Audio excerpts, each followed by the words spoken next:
Sí, me parece Yo no sé si al invitarlo se suma como participante, pero no te sale ninguna opción para que sea eh, como Ahí para que está, sea ahí parte. pude. Ahora sí. Sí, Mira, le ahora ponía lo sí. mismo, ¿eh? Entrar a la sala, le puse nada más y se unió. Buenísimo. Perfecto. Ahí pudimos. Buenísimo. Bueno, Chao, voy chao a por acá. ponerlo por ahí. Nos vemos, amigos. Chao, chao. Dale.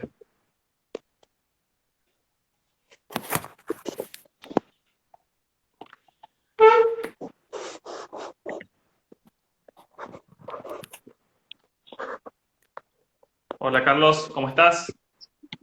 Hola, ¿cómo te va? Un gusto. Gracias, igualmente. Damos el inicio a esta charla con vos, así que es un honor invitarte a nuestra Asociación de Recursos Humanos de Córdoba. Si querés, Muchas gracias. de nada. Te voy a hacer un par de preguntas. Quería comentarte o preguntarte cómo fueron tus comienzos a nivel académico, a nivel laboral. Bueno, primero un agradecimiento muy grande para la asociación, que sé que hace un trabajo muy importante y que es muy valioso, y que es importante siempre lo corporativo, el unirnos, el mirar, yo digo, en el mismo sentido. Es importante mirarnos y ver cómo vamos caminando cada uno, pero es muy importante mirar en el mismo sentido, sobre todo cuando comulgamos en las profesiones, en las búsquedas. Bueno, mi primer intento fue tratar de buscar sentido desde la filosofía, fue Sí, tratar de buscar sentido a lo que yo necesitaba en cuanto a la gestión de lo que en ese momento trabajaba muchísimo, que era la cuestión de los recursos humanos. Yo ya era directivo de una escuela hace muchos años, tenía mucho personal a cargo, y entonces empecé a buscar elementos que a mí me fueran dando de alguna manera respuesta para establecer los puentes, para trabajar en equipo, para lograr sinergia, para lograr de alguna manera concretar la misión y la visión que en ese momento tenía de la organización y de los miembros de la organización. Pero la vida me fue llevando a investigar y a meterme en este mundo maravilloso de la inteligencia emocional. Entonces ya como filósofo me empecé a cada vez involucrar cada vez más y empecé a encontrar un mundo donde realmente se podía tocar esa cuerda que yo digo, que hace que algunas cosas que parecen imposibles, se sí, puedan lograr. Nosotros tenemos todo el tiempo una inercia a repetir las situaciones. Entonces, bueno, a mí me sirvió desandar este camino para probar algo nuevo, para buscar otras respuestas que las que ya había desandado en el ámbito académico. Yo sí, ya había andado por el mundo de las ciencias de la educación, por el mundo de la filosofía, por el mundo de la administración y gestión de organizaciones. sí. Y de pronto encontraba respuestas en esto que a mí me sirvió de alguna manera para encontrar otras puertas de entrada que me dieran de alguna manera los fundamentos, el poder establecer palabra, el poder empezar a desarrollar realmente equipo, pero también que me diera un sentido y que las personas nos diéramos cuenta de que en realidad esta búsqueda de bienestar que nosotros tenemos siempre y que vos sabés muy bien y que tus colegas también y que Sí, todas las personas que están en el ámbito laboral lo tenemos, nosotros necesitamos profundamente lograr bienestar en nuestros ámbitos de trabajo, pero no solamente porque somos más efectivos o porque logramos ciertos objetivos de venta. Mira, yo he trabajado en más de 70 organizaciones, empresas de todo tipo, sí, y sigo trabajando y algunas las asesoro hace muchos años trabajando con equipos gerenciales, con mandos medios, con los operarios, las personas, los colaboradores, como decimos hoy, de los ámbitos laborales. Y hay algunas cosas que no se entienden si no se llega a la persona. claro. Alguien decía, y a mí me hizo mucho, mucho sentido esto, por eso lo digo de entrada, porque me parece que es muy significativo, por lo menos para mí lo fue, y espero que sea también para los que comparten este momento, Sí, cuando vos podés saber toda la ciencia, podés saber todas las técnicas, podés tener desarrollado todas las metodologías de trabajo en lo que a mí me gusta más que recursos humanos, pero lo usamos como sinónimo en los talentos humanos, pero cuando estás frente a otro sos apenas otra alma humana. Sí. Y pesa mucho lo que uno ha aprendido, lo que uno tiene que desaprender. Muchas veces el desarrollo de inteligencia emocional en el ámbito laboral es desaprender, no tanto aprender, sino desaprender modos, costumbres. Hay cuestiones de cultura que nosotros tenemos muy arraigadas, vos lo sabés muy bien, y que tenemos que desaprenderlas para poder realmente encontrarnos con un otro desde el humano, encontrarnos con un otro desde otro lugar, que eso potencia todos los talentos, ¿no? Es decir, la mejor manera, de nosotros decir sociales, la mejor manera de ser objetivo es reconocer que sos subjetivo. Claro. La mejor manera de tener calidad en el ámbito laboral es tener mucha calidez. Calidad y calidez no están reñidas, al contrario, se necesitan mutuamente. Bueno, y hay muchas experiencias al respecto, ¿no? Claro. Entonces, mi experiencia ha sido así, a través de la docencia, buscar caminos, porque primero soy directivo hace muchos años del ámbito educativo, y empezar a buscar caminos que a mí me dieran respuesta. Fue una búsqueda personal. Vos sabés que en una entrevista de radial que me hicieron hace muchos años, termina la entrevista, empezamos a charlar, y me dice, bueno, Carlitos, a mí todos aquí me conocen en mi pueblo, en mi ciudad como Carlitos, Carlitos, ¿y dónde te podemos encontrar para si queremos hacer alguna consulta con vos, si te queremos preguntar algo? Yo nunca lo había pensado eso, Sí. porque la búsqueda era para mí. Y después fue desde la afuera, viniendo ese requerimiento, y ahí empecé a atender otro tipo de entrenamientos. Me gusta decirle entrenamiento, pues son bien prácticos. Claro, Viste, bien tocar la fibra de la realidad de cada uno. Bueno, y esto me llevó a vivir después experiencias maravillosas, meterte en el mundo del otro, ¿no? Carlos, Meterte en el mundo de la minera, de cada ámbito. sí. Carlos, me gusta esto de lo que traes con respecto al estar para el otro, a desaprender, es conectar esos corazones con el otro, porque el otro es diferente, tiene su observador, creencia, mapa mental, cultura, y es abrirse hacia ese mundo y hacia esa persona. Y también me quedo con esto que dijiste recién, esa búsqueda tuya como una misión. Me hace acordar mucho al libro del El Peregrino de Paulo Coelho, que es como Exacto. la búsqueda de esa misión, la búsqueda de ese objetivo de vida. ¿Cuál sería, Carlos, tu misión de vida, sí? Tendrías que pensar, tu misión personal. Vos sabés que yo digo que hay algunas, hay muchas respuestas, porque hay muchas respuestas a eso que tienen que ver con las etapas de la vida de cada uno, ¿viste? La etapa, yo soy un estudiante permanente, porque uno siempre está brevando. De hecho pertenezco a una organización internacional donde nosotros brindamos humildemente nuestros conocimientos, pero estamos en aprendizaje permanente a la vez, es decir, somos maestros y discípulos todo el tiempo. Pero yo digo, la misión más importante que tiene un ser humano, yo creo que pasa por dos cosas, fundamentalmente, que son competencias emocionales puras. Conocerse a sí mismo, conocerte, que eso, cada mayor conocimiento y mayor autoestima, Sí. conocerte y por lo tanto descubrir tu verdadero valor, y el otro es la del encuentro con el otro, en lo que hagas, en el trabajo más humilde, en la responsabilidad más importante, en cualquier organización de cualquier tipo. Yo he trabajado mucho en organizaciones deportivas, no solamente en lo educativo, lo empresarial, no importa a qué te dedicas, pero lo importante es encontrar esa parte valiosa donde vos sos vos mismo. No sé si has escuchado hablar de Daniel Cerezo. Daniel No, Cerezo no he es de Buenos Aires. Yo lo conocí hace bastante tiempo, de hecho a veces estamos en contacto con él por distintas cuestiones, y él es un chico que viene de una villa miseria, de una situación totalmente socioeconómica de mucha vulnerabilidad, y sin embargo empezó a dar de sí, gracias a una persona que alguna vez lo vio. Viste que esto, el desarrollo del talento, es que alguien te vea y que alguien te escuche.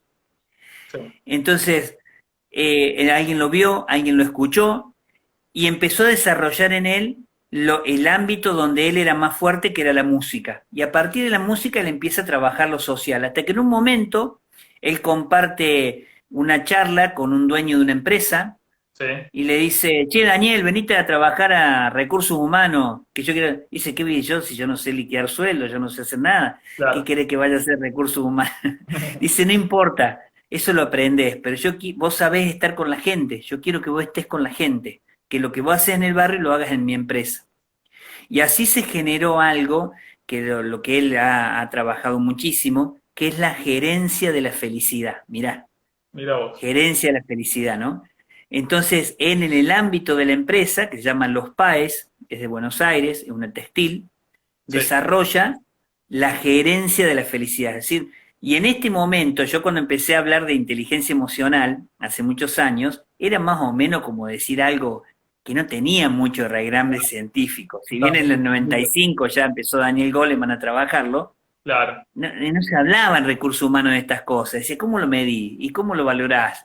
¿Y cuál va a ser el tablero de control de estas cuestiones? Entonces, de poco se fue imponiendo y llegó un momento en que hoy se vulgarizó mucho, se hizo conocer mucho, nos ha ayudado mucho la psicología social, aparte de los recursos humanos, nos ayudó mucho las neurociencias, nos dieron la posibilidad de empezar a ver realmente cómo nosotros funcionamos Claro. y que las personas en situación de bienestar no solamente que pueden producir más y ser más efectivas y tener más calidad en lo que hacen y vender más, y no solamente lo que pasa por caja, Sí, sino que además prevenimos, y esto yo lo puntualizo siempre que puedo, en cualquier foro que tengo la posibilidad de decirlo, se previenen muchas enfermedades psicosociales. No, sí, no hablemos de contexto de pandemia. En cualquier contexto se previenen muchas enfermedades. Inclusive hay un estudio, yo hice una intervención con respecto a eso también, en un momento, de la prevención de accidentes y riesgo, de riesgo laboral, cómo se previenen hasta los accidentes cuando uno está en eje, cuando uno está bien, cuando uno sabe a dónde se dirige la palabra, cuando la palabra circula, cuando el liderazgo, viste que nosotros hace muchos años venimos peleando con el tema jefe líder, claro. este, Cambio de término. sí, entonces cuando el liderazgo se hace un servicio, ¿no? Cuando se empieza a hacer ese tipo de servicio realmente desde una actitud realmente de mucha exigencia, ¿eh? Porque cuando vos sos profundamente humano, sos muy exigente con tu entorno. No es bajar calidad, como antes se tenía ese prurito. No es eso. No sucede eso, pero sí lo que sucede es que se empiezan a vivir algunas cosas y se empiezan a generar otro tipo de intercambio que hacen que las personas puedan también a veces hasta encontrar su lugar. Claro. ¿Cuántas veces nosotros hablamos, ustedes habrán trabajado desde recursos humanos muchísimo, el tema de los organigramas? Sí, Hoy pensamos en los organigramas de tipo circular, de tipo dinámico, donde hay una retroalimentación de todas las áreas de una empresa, donde no hay simplemente una cuestión vertical de manejo y de control, sino empezamos a agregar cosas que son profundamente humanas, que siempre necesitamos, no es que las necesitamos a partir del claro. 95, siempre las Incluso, necesitamos, pero en realidad ahora nos hemos dado cuenta, ¿no? claro, incluso Carlos, hay como una nueva tendencia de educación emocional en países nórdicos, que desde jardín se dan Exacto, abrazos, trabajan en equipo, no hay notas de exacto, innovación hasta un grado elevado. O sea, hay como una cierta exacto. incentivo y forma de cambio de paradigma en cuanto a la educación. Exacto. Y vos sabés que inclusive nosotros hacemos también experiencias de team building, de construcción de equipo, Sí, donde a partir del juego, ¿viste? España hace 40 años que lo viene haciendo, pues España fue el que primero aplicó la cuestión de la educación emocional en el ámbito laboral, fue España. Estados Unidos lo investigó primero, pero aplicó primero al deporte. claro, En cambio, España inmediatamente fue al ámbito empresarial. Entonces tienen un desarrollo impresionante y hay muchos referentes como Rafael Vizquerra, por ejemplo. Hay un desarrollo muy grande en la Universidad Autónoma de Barcelona. Entonces, ellos trabajaron mucho el team building, que es poner en una situación de juego, una situación a resolver, como vos sabés, Sí. y donde aparece realmente lo que sucede en el equipo. Hay dos momentos en que nosotros somos como somos, que no podemos fingir. El momento de la comida y el momento del juego. En la Hacemos comida y tal en el cual juego somos. vos sos como sos. No podés dibujar. Entonces, es poner el equipo en situación de juego para que para que muestre realmente de una mirada inteligente, Sí. para que muestre qué es lo que está sucediendo. Bueno, yo lo he hecho hasta con metalúrgicas, digamos, con ámbito de trabajo de otro tipo, duro, técnico, ¿viste? Y bueno, y se logran resultados muy interesantes, pero en España ya tienen armados espacios de team building donde vos entras a un lugar y tenés, por ejemplo, en una sala armada como si fuera un quirófano, con todo lo que vos necesitas. Otra sala armada como una cárcel, otra sala armada. Entonces, Increíble. meten los equipos, van directamente a las empresas, los meten en esa situación y con situaciones a resolver. Entonces, es maravilloso todo lo que se logra. Nosotros, mucho más humildemente, también los hacemos. Fíjate que en este momento en Europa se está trabajando hasta con experiencia para trabajar los miedos, los desafíos, hasta con paracaidismo, o sea, para que tengamos Muy dimensión increíble. de lo que están haciendo. Claro. Pero bueno, nosotros desde este lugar, mirando de alguna manera esta posibilidad que te da el encuentro con el otro.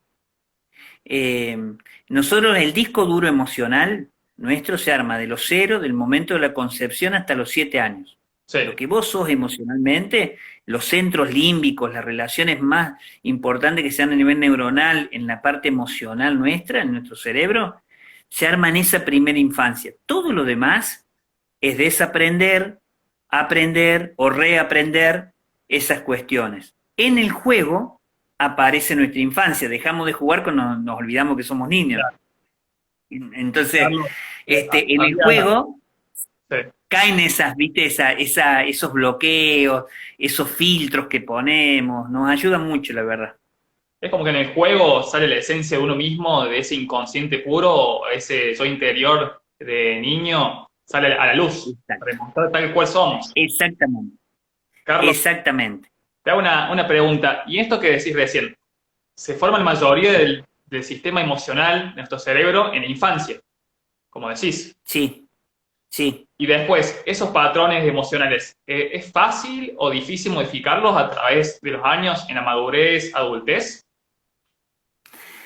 Mira, nosotros decimos que hay un condicionamiento, no una determinación. Es decir, estamos condicionados por eso. Es como si nosotros nos fuéramos a un esquema de pensamiento freudiano, por ejemplo, del inconsciente, el aparato psíquico. Entonces decir, bueno, el inconsciente te va a determinar absolutamente todo lo que vos hacés, todo lo que vos pensás, todo lo que vos sentís, es como que ya estás determinado, ya está la máquina programada, el disco duro no se puede modificar. Y en realidad sí se puede reformatear, pero va a depender mucho de las competencias de esto que nosotros hablamos en el ámbito laboral de habilidades blandas, Sí, que son para el ámbito, nosotros somos uno solo, en tu casa, en la calle, en el trabajo, sos uno solo. Pero estamos hablando en el ámbito laboral ahora, pero digo, estas habilidades blandas que tienen que ver con la capacidad del cambio. Es decir, así como lo más importante es la empatía en el encuentro con el otro, que siempre le hemos dado, hasta los que nos hemos especializado más en estas cuestiones, le hemos dado un tinte que es la empatía emocional. claro. Pero la empatía no es solamente la emocional. Hay una empatía cognitiva, de yo ponerme en lo que estás pensando, a ver, entender desde dónde vos estás mirando tu mundo. Porque nosotros vemos la vida como somos. Sí. Nadie ve la realidad. Lo que hacemos nosotros es interpretar.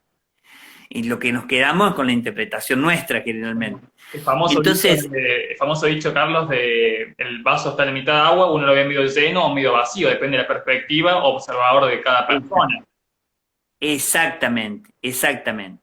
¿No? Alguien decía, mira, escuchaba hace poquito a alguien que decía, mira, un filósofo oriental, decía, nos hicieron creer que nosotros tenemos dos ojos para mirar el afuera e internalizar el afuera. Y en realidad los ojos nuestros son para que se proyecte lo que tenemos dentro. Lo que nosotros hacemos cuando miramos es proyectar lo que somos, Claro, ¿no? Entonces las mismas situaciones para uno, que son terribles y son limitantes totalmente, para otra persona es un desafío.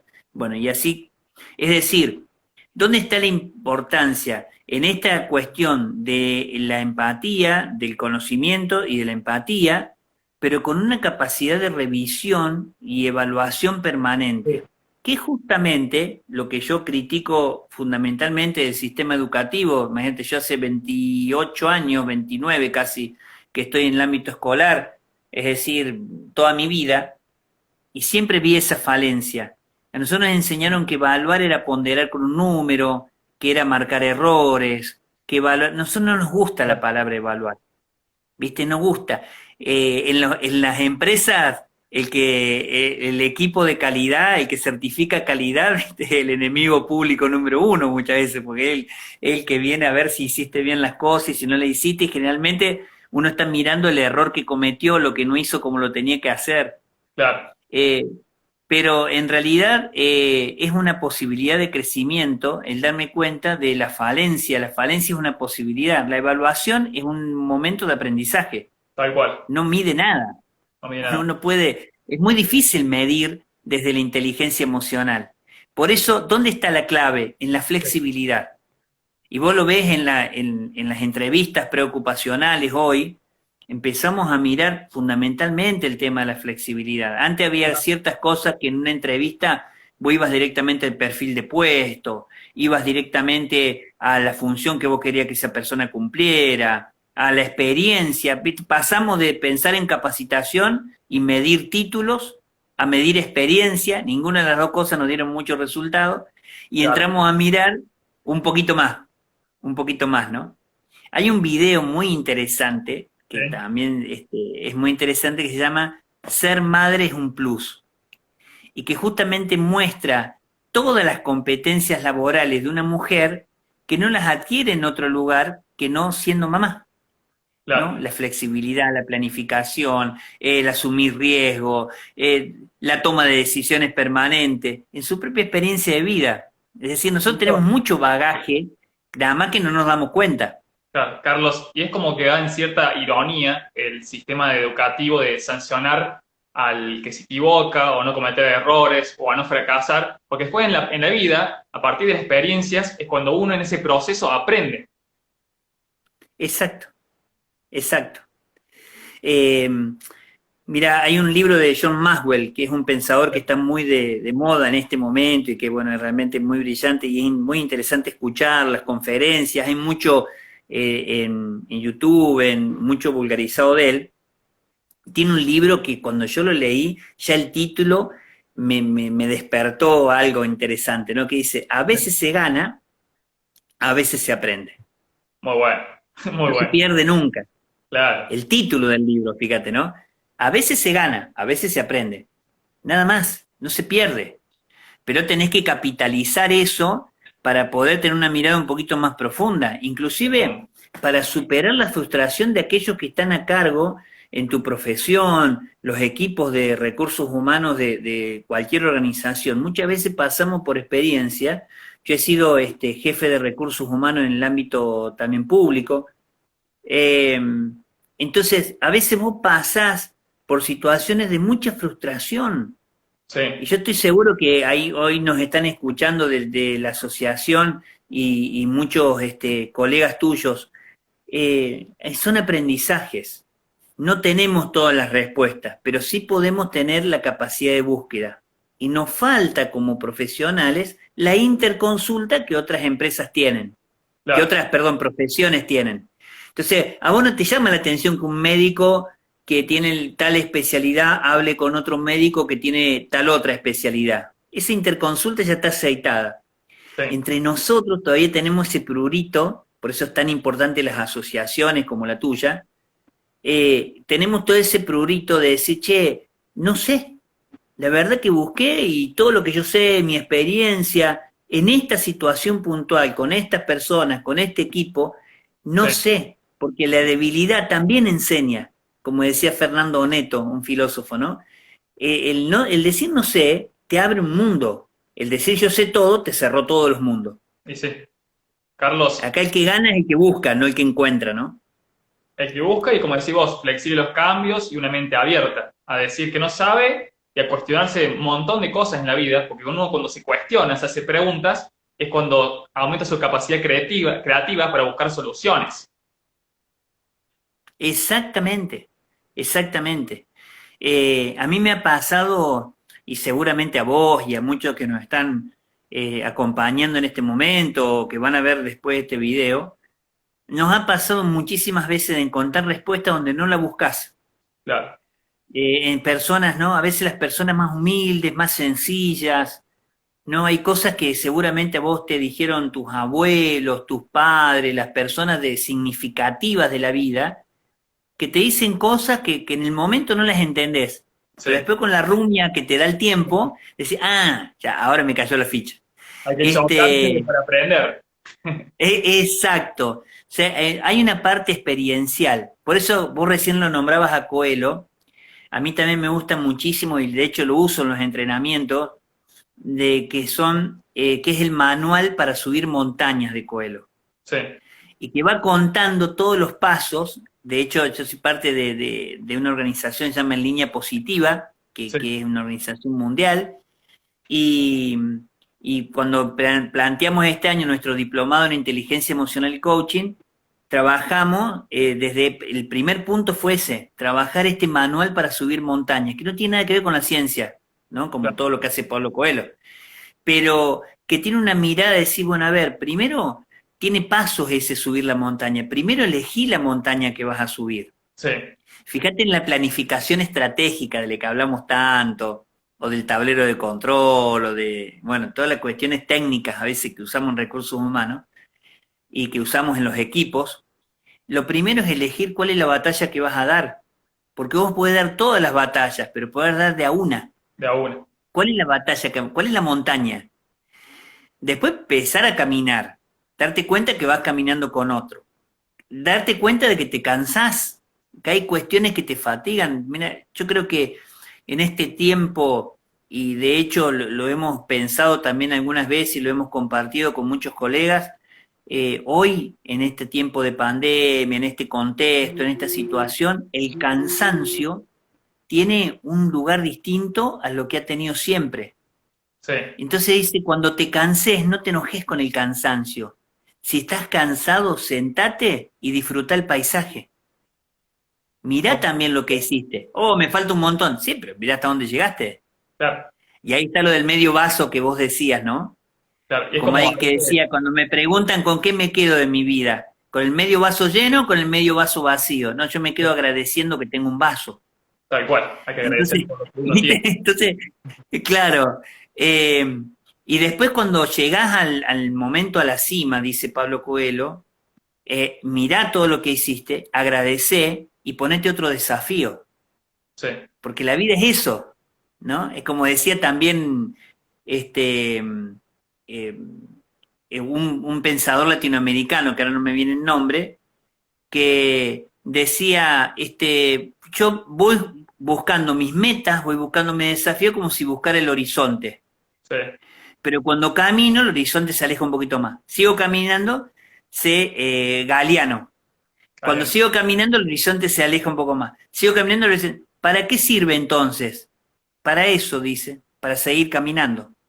Para seguir La avanzando. clave es seguir caminando, Seguir avanzando, ¿no? caminando, porque también es una competencia a lo contrario que se piensa con uno mismo, no una competencia con los otros. Exacto, exactamente. Es con uno mismo, la batalla siempre va a ser con uno mismo, siempre. Puede ser tu mejor Porque aliado fíjate, o tu peor enemigo. exactamente, exactamente. Yo a veces hago esta pregunta a los gerentes Sí, o a dueños de empresa, le pregunto, che, ¿cuál es tu colaborador, la persona de tu empresa con la que tenés que trabajar ya? Entonces muchos te dicen, y tengo que trabajar con el jefe, con el gerente de producción, con el gerente de venta, con el equipo. No, no, no. El primer colaborador con el que tenés que trabajar ya es con vos. tal cual. Después viene todo lo demás. Pero empezar a trabajar en uno, y bueno, y se logran cosas. Te digo que tengo experiencias tan maravillosas y con gente tan valiosa y me han enseñado tanto, pues yo digo, cuando vos te metés en el ámbito laboral de otro, te metés en la casa del otro. Sí, Entonces, siempre he tenido esa delicadeza o ese deseo de poder conocer un poco del mundo del otro antes de hacer ninguna intervención. ¿Viste? Meterme, conocer cómo son los tiempos, cuál es el trabajo, cómo se hace, cuáles son los problemas, cuáles son sus tiempos fuertes y cuáles son sus tiempos más tranqui, cuáles son los principales problemas que tienen, pero no para hacer un FODA o para simplemente quedarme claro. con un diagnóstico por escrito. Viste que nosotros hacemos diagnóstico, Sí. nos dedicamos a diagnosticar todo el tiempo. Somos especialistas en diagnóstico, pero digo, más allá de eso, para saber en qué idioma te tengo que hablar. Sí, Mira, me pasó algo que lo comento así rápidamente. Vos decime, por favor, pues yo no manejo el tiempo. sí, sí. Pero una vez fui a hacer una actividad a un lugar aquí de la provincia de Córdoba. Bueno, como viste que esto que dicen que nadie es profeta en su tierra, yo siempre trabajé más afuera y finalmente, después de muchos años, empecé a trabajar en Córdoba. Bueno, en Córdoba capital, una empresa, y les doy la actividad, siempre trato de trabajar con todos los canales. Hay Claro, personas que son visuales, hay personas que son auditivas, hay personas que son sensoriales, entonces siempre trabajar desde todos los canales. sí, Pero yo les daba la actividad y no la hacían. Y siempre trabajando de manera activa, por eso yo lo llamo entrenamiento, entonces escribían, me daban, poníamos, hablábamos, y le daba para escribir. ¿Sabés que me di cuenta después de un tiempo, como 15, 20 minutos después, sí, que había mucho de las personas que no sabían escribir, no sí, sabían leer y no sabían escribir? Y no te estoy hablando de hace 20 años atrás. claro. Entonces yo, cuando me quedé con eso, después, bueno, por supuesto que modifiqué totalmente lo que aprendí con esa gente. Es impresionante, me ayudó muchísimo, fue una bisagra en mi vida, pero después yo me pensaba y decía, le falté el respeto de alguna manera, porque yo eso lo tendría que haber sabido, yo tendría que haber de alguna manera indagado. Viste, a veces uno va con la respuesta o con la cajita de herramienta para todo, Ah, para agilizar, porque siempre estamos corriendo con el reloj. Y a veces falta es el respeto. Primero el otro. Primero me encuentro con vos y después me encuentro con el colaborador. Primero me encuentro con vos, después me encuentro con el gerente. Primero me encuentro con vos, después me encuentro con el dueño de la empresa o con el equipo. Porque es una si forma una de persona conocer está en un lugar es más como una forma humilde, de conocer menos la humilde, cultura. sabe algo. ¿Cómo, cómo? Es como una forma de conocer la cultura del lugar y también empatizar al máximo con esas personas. Exactamente, Carlos, exactamente. te hago unas últimas preguntas. ¿Querés ¿Cómo no? saber de dónde provienen las emociones? ¿Cuál es el origen de las emociones? Bueno, mira, nosotros abonamos, hay muchas teorías, ¿no? Pero a nosotros abonamos la teoría de la división tripartita del cerebro. Sí, Es decir, nosotros decimos que el cerebro evolutivamente y desde la evolución propia de nosotros mismos, se formó primero el cerebro reptil. El claro. cerebro reptil tiene que ver con lo instintivo, tiene dos maneras, aprender a pagar, es lo instintivo que tenemos, o atacamos o nos escondemos. Nos sirvió para preservar la especie. Claro, Eh, Después apareció algo que nosotros durante mucho tiempo lo enseñamos mal. Lo enseñamos mal en la escuela, lo enseñamos mal desde la experticia nuestra, que fue de creer que la parte límbica del cerebro, que es donde se generan las emociones, era un lugar en el cerebro. sí, Y no es un lugar en el cerebro, no es una zona cerebral. No es como el cerebro reptil que tiene que ver con el tallo cerebral, el tallo de la médula, ¿no? sí, Sino que en el cerebro límbico son neuronas que están, y eso nos sirvió las neurociencias, ¿no? sí, sí, Es decir, son neuronas que están en distintos lugares que hoy podemos estudiar lo podemos estudiar hasta de manera cromática. Hoy podemos entender, se está haciendo en Estados Unidos estudios que de alguna manera muestran, se puede visualizar cuáles son las reacciones frente a distintas emociones en distintas partes del cerebro, y que en esas conexiones, esa sintaxis que van haciendo esas neuronas en distintas partes del cerebro, forman una red que le llamamos cerebro límbico, que claro, tiene dos amígdalas, como las amígdalas de la garganta, sí, y que de acuerdo a esa vibración mandan un mensaje al cerebro, al límbico, y de ahí libera, que es una esponjita química, libera determinadas sustancias. más tóxicas, menos tóxicas, de acuerdo, fíjate la importancia que tiene la conversación interna y el pensamiento interno, el pensamiento y la conversación interna de uno, ¿no? Porque es lo que va a generar esa vibración y va a generar después resultado que después se somatiza también. Claro. Y al último está el córtex o el neocórtex, que es el cerebro racional, que es lo que nosotros entendemos como idea. Entonces, durante muchos años, yo que vengo del mundo de la filosofía, decimos, el hombre es un ser racional. Nosotros somos racionales, a distinto de todos los animales, somos racionales. Y en realidad somos seres emocionales que, como siempre digo, con dos hisopos remando el dulce de leche repostero, bien espeso, de muchos días así de heladera, se nos cae alguna idea. Somos emocionales, que cada tanto hay un pensamiento, hay un proceso. De todas maneras, si la emoción se genera a partir de nuestra biología, Sí. tiene que ver con nuestro cerebro, no es una cuestión espiritual, ¿no? Que después, cuando ese químico pasa por el cuerpo, esa emoción, que es simplemente una energía, que es una pulsión, cada emoción dura solamente 90 segundos. Sí. Es decir, cuando vos estás enojado todo un día, es porque la renovaste, imagínate el gasto de energía que significa. Te quedaste este pensamiento que giraba en tu pensamiento en la cabeza negativo. Exactamente. Pero cuando ese químico pasa por el cuerpo, ya se vuelve sentimiento. Esa es la diferencia entre la emoción y el sentimiento, ¿no? Entonces, por eso uno dice, tengo la emoción de la alegría, estoy alegre, tengo la emoción de la tristeza. Y una cosa que hay que aclarar siempre, también para que quede claro profesionalmente también, todas las intervenciones que nosotros hacemos, inclusive desde la terapia filosófica, desde el desarrollo de inteligencia emocional en este ámbito, es con las emociones en cuanto a emociones en estado funcional. Claro. Es decir, la emoción, como la vivimos naturalmente. Lo disfuncional necesita otro tipo de abordaje, como el psicológico, el psiquiátrico, el médico. Es decir, nosotros podemos gestionar un equipo, la gestión, es decir, no el control, nadie controla las emociones.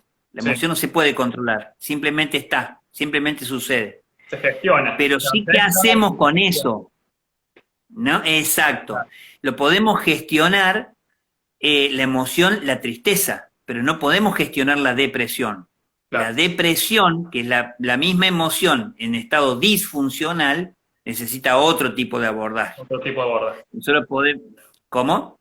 Sí, que el estado, digamos, de la emoción incita a una acción determinada. O sea, por eso es como que no podés modificarla. Vos tenés que aceptarla y gestionarla y a partir de ahí tomar una acción. Exacto. Inclusive, mira, todas las emociones, a pesar de que el miedo tiene mala prensa, todas las emociones generan alguna energía. La única emoción que no genera ninguna energía y te toma la energía que tenés es la tristeza. Por eso lo que hay que ver es qué está sucediendo cuando hay tristeza. Y como dice Vizquerra, en la galaxia de la tristeza, que es amplísima la galaxia de la tristeza, si ustedes tienen la posibilidad de leer El universo de las emociones de Rafael Vizquerra, lo van a ver tan simplemente explicado, pero tan profundamente explicado. Sí. Está el desencanto, el decaimiento, el desánimo. No estoy llorando, pero cuando yo ya no le encuentro el sentido al trabajo que realizo. Sí. Cuando yo ya no me expresa lo que hago. ¿No? Sí. Pensemos en situaciones, especialmente en nuestra Latinoamérica, ¿no? Donde ya lo que hago no me expresa, no me refleja, donde siento de que no me lleva a ningún lado la actividad que realizo 8 horas diarias mínimo.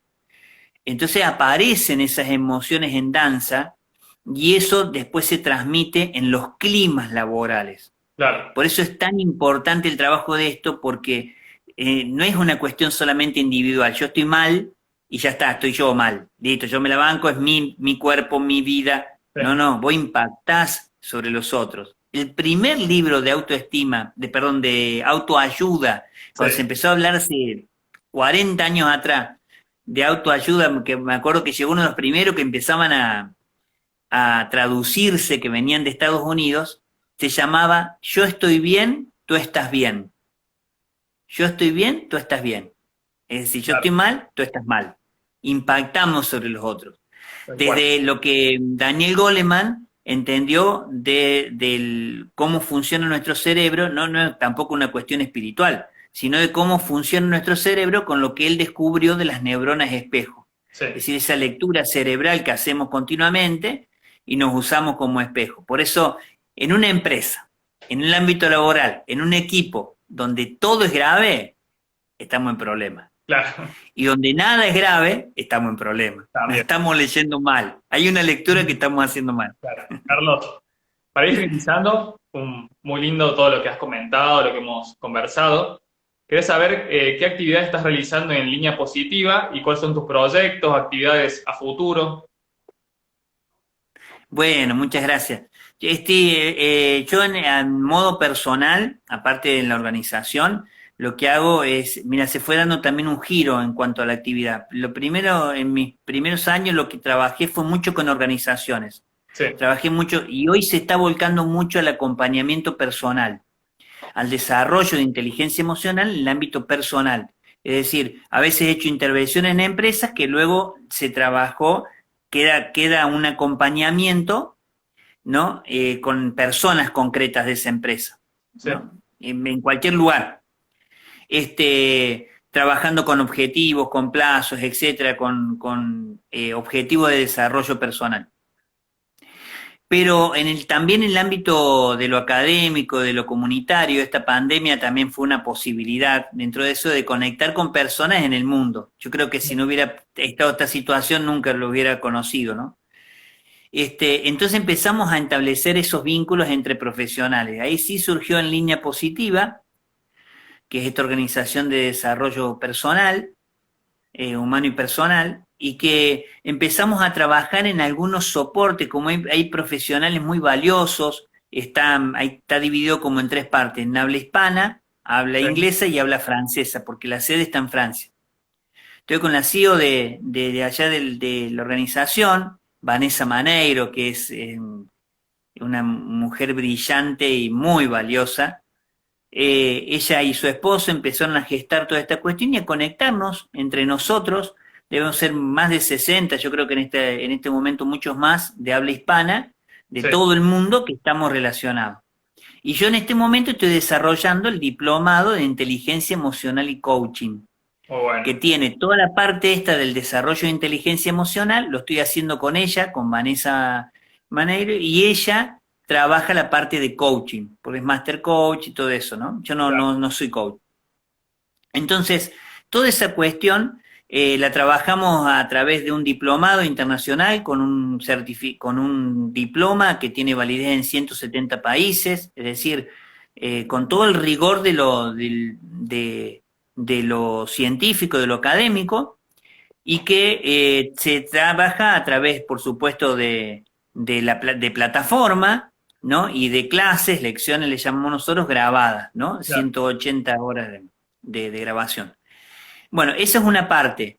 Y la otra parte tiene que ver con algunas participaciones que tienen que ver con algunas, como en este caso, que a mí me gusta muchísimo, de divulgación. Claro. ¿No? De divulgación, de seguir poniéndolo en palabra, de poder seguir presentando. Hay muchísimas personas en el mundo y eso ha sido un gran hallazgo, aunque uno lo piense, lo siente. Lo mismo me ha pasado con la organización de ustedes, con la Sí, asociación. Hay muchas personas que quieren hacer bien las cosas, que quieren crecer, que quieren realmente eh, dar una nota de calidad, que quieren dejar de hacer lo que veníamos haciendo, porque lo veníamos haciendo, de pensar otras maneras de trabajo, otras maneras de equipo, otra manera de liderazgo. De hecho, también tengo un programa de radio que sale desde México, sí. todos los sábados a las 10 de la noche. Ahora empezamos con un ciclo que sale desde Guatemala, va a ser en agosto, mediados de agosto, 6 ciclos donde le hemos llamado Café Filosófico y vamos a empezar Bueno. a compartir algunas cosas. Yo ese café filosófico lo he hecho de manera presencial con jóvenes en mi Claro. ciudad. Bueno, maravilloso también. Es decir, todos tenemos muchísimos talentos para dar. Todos tenemos muchísimo talento para dar. Hay que saber buscar. Yo digo, como en la vida, viste que vos tenés que buscar tu interlocutor, Sí, buscar. Hay mucho por hacer, hay mucho para dar. Lo que sí estoy convencido es de que no se puede solo. No se puede solo.